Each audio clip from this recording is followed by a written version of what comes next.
Australia is on track to see most of our kids being either overweight or obese in the next few years. Lots of people point the finger at our dietary guidelines that still recommend people eat,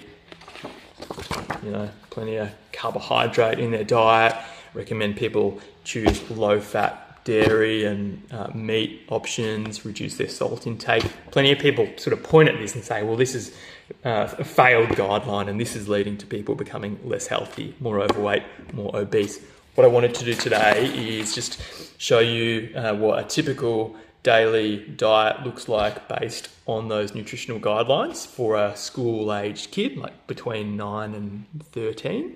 And then secondly, I'll show you what a diet looks like of the average Australian kid at the moment. So what kids are actually eating compared to a diet based on those national guidelines. All right, so behind me here, I've got a typical diet based on the Australian Dietary Guidelines for like a 9 to 11-year-old, I think these ones were.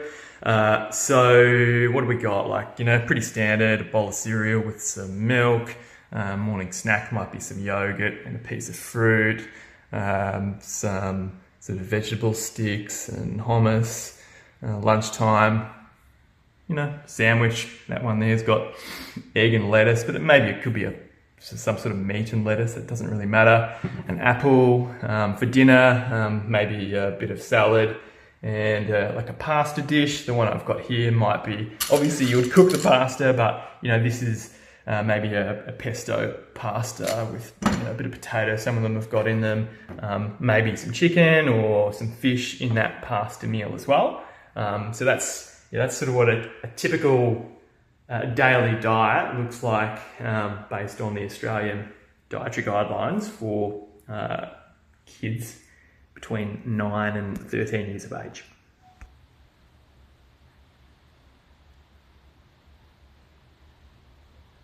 Okay, so now I'm going to show you what the average diet of an Australian kid looks like at the moment. So this is what's recommended by the Australian Dietary Guidelines. Let's see what kids actually eat. So breakfast is pretty standard, still eating plenty of cereal, and kids eat a fair bit of fruit as well, but we're going to get rid of this. We are going to get rid of this.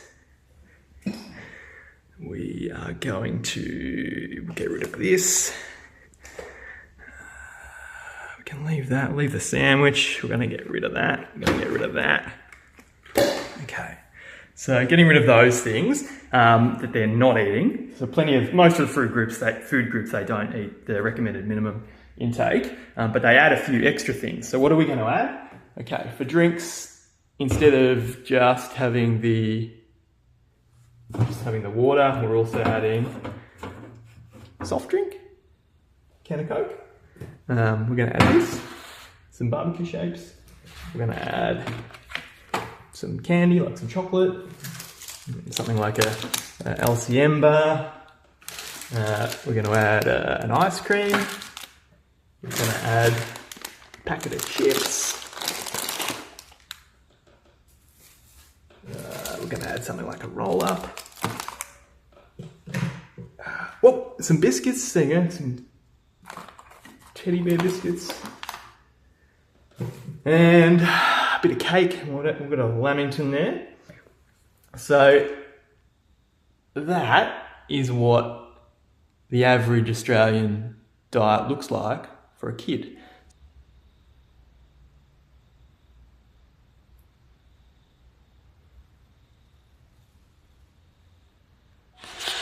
So here you have it. This is the average amount of discretionary food that the Aussie sort of school kid consumes every single day. So it's only an average, so there's some kids obviously have a much sort of healthier diet than this, but at the same time, there are going to be other kids who eat far more discretionary food than this every single day. If we go back to our dietary guidelines that say we should have a variety of food from all of these groups, we consume, probably about enough grain, kids do, grain foods. Only less than 1% of that school-age kids consume enough vegetables, pretty close to consuming enough fruit. on average. Dairy type foods, we probably need to double the amount of consumption of that, and sort of animal proteins or vegetarian proteins as well, we probably need to double the intake of those as well. Down the bottom here we have the discretionary foods, only supposed to be sort of having those sometimes. We have more serves of those every single day than any other food group.